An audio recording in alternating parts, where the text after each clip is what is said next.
the introduction, I have a hook, like huffing and puffing, thump, thump, thump, describing that I'm kind of running. And this is a situation like under the blazingly like hot sunlight and humidity, and that I almost reached the bridge at a steady pace, finding new runners slowing down.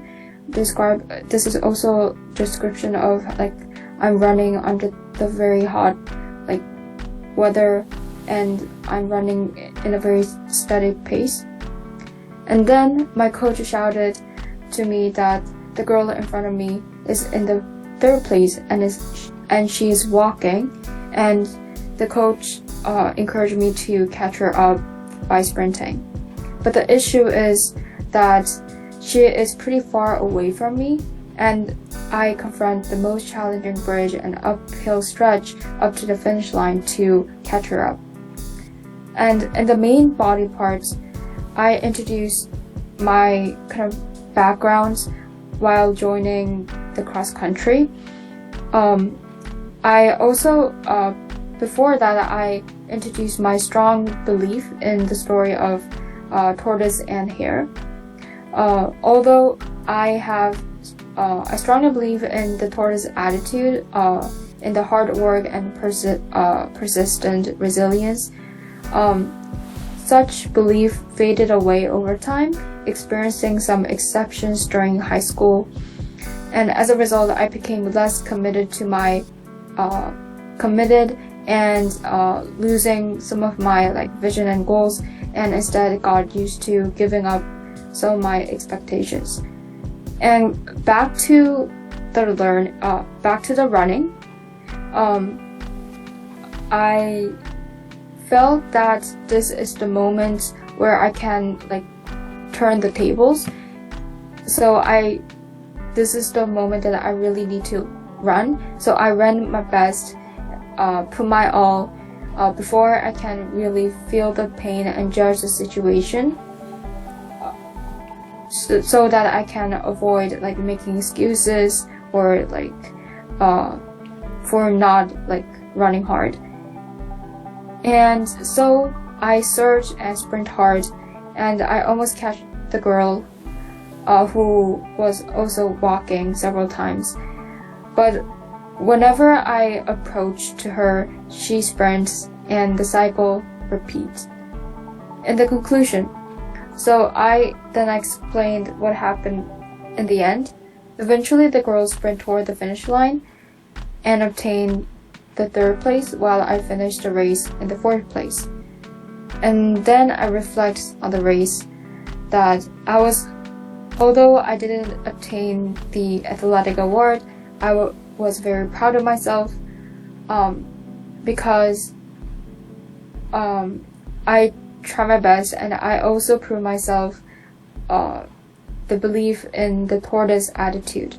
So the primary reason why I wanted to defeat her, like turn the tide, was not because I want to earn the award, but I want to overcome my own mental weaknesses that I saw from her walking. So I was proud of myself that I again regained my belief in the perseverance and the worth of steady, slow, gradual progress. And I'll read the draft. Huffing and puffing, thump, thump, thump. Under the blazing hot sunlight and high humidity, I almost reached the bridge at a steady pace, finding new runners slowing down. My coach shouted to me, "The girl just in front of you is in third place, and she's now walking. Sprint and catch her up." However, she was at least 12 meters away from I was, and what I confront were the most challenging bridge and uphill stretch. Since I was little, I've strongly believed in the story The Tortoise and the Hare, with the belief that the slow and steady wins the race. I've endeavored with hard work, resilience, and patience. I would work on my studies, hobbies, and sports without giving up, but persistently. I recognize this tortoise character as my strength. My hard work paid off most of the time, but not really in high school. Sometimes putting my best did not bring about the best results. I saw many colleagues of mine, whom I considered the hair, work more productively or perform better with less effort.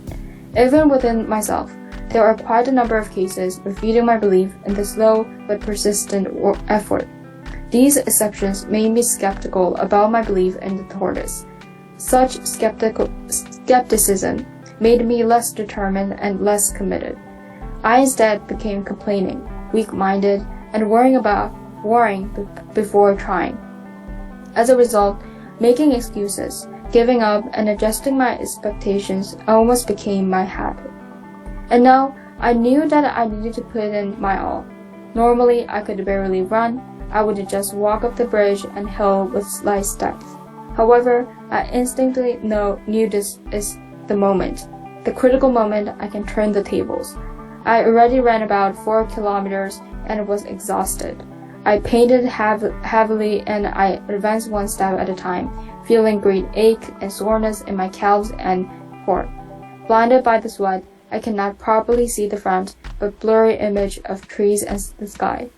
Despite all the obstacles, I began to surge before I noticed, before I might sense my pain and consider giving up, turning over my legs and arms like a robot.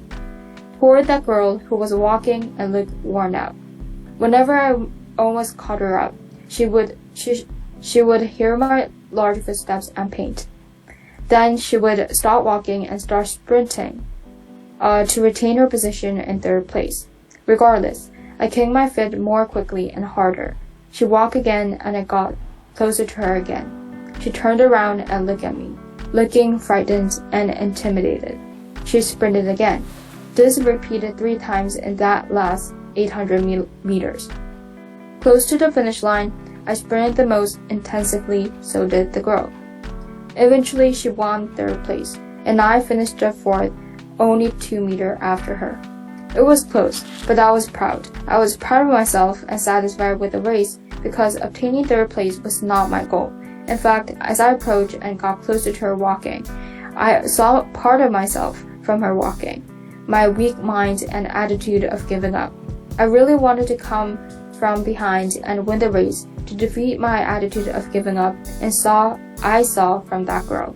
I want to prove to myself that I can achieve something through a steady, gradual endeavor. I realized that when I never give up and continue hard work with patience, I can eventually obtain what I wanted. There might be delays or differences in degrees, but still. After the race, I began to value the small progress I have made and not readily give up, but persistently move toward my goals and visions. Now, I prove to myself that united efforts bring better results in the end.